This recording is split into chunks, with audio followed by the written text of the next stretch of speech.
Nasubukan mo na bang magluto ng tochong bangos? Kung hindi pa, para sa'yo ang video ito. Dahil dito ay magluluto tayo ng tochong bangos. Simulan na natin ating pagluluto. Ang ginawa ko dito ay nagpainit ako ng kawali.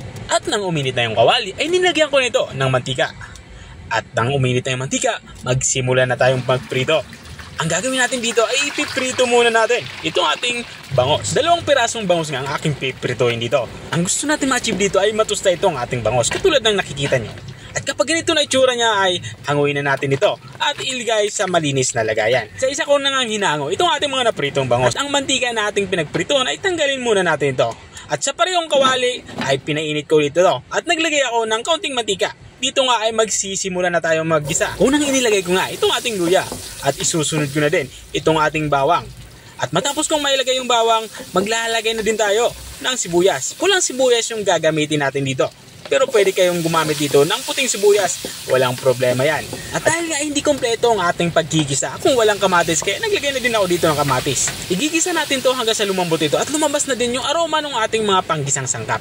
At kapag ganito na itsura ng ating kamatis na durog na ito katulad ng nakikita nyo, ay ilalagay na din natin itong ating dinorog na tokwa. Ito yung tinatawag na fermented tofu o binabad na tokwa sa salted beans. Gagawin natin dito ay igigisa din natin to kasama nitong ating mga sangkap panggisa. At kung nanonood ka pa rin hanggang dito sa parte ng aking video, ibig sabihin ay interesado ka sa aking niluluto.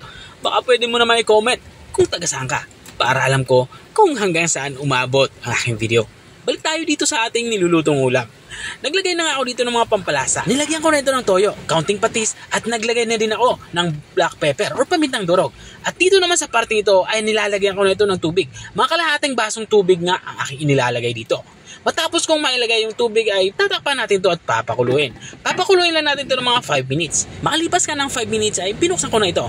Dito naman sa parte ito ay magsisimula na nga ako magtimpla. Kung pasok na nga sa aking panlasa, ito ang ating ginagawang sabaw. At para maging mas malinam na yung ating nilulutong ulam, maglalagay ako dito ng magic seasonings. Matapos ko mailagay yung magic seasonings at para sa akin ay sakto na ang lasa ng ating nilulutong ulam, ilalagay ko na itong ating prinitong bangos. Bali, ang gagawin natin dito ay papailalim natin to at babalutin natin to ng ating ginawang sabaw. At para naman may gulay na halo ang ating ulam, maglalagay ako dito ng pechay. Pero naman ay ito ay optional dahil ang original na tochong bangos ay wala nga talagang gulay.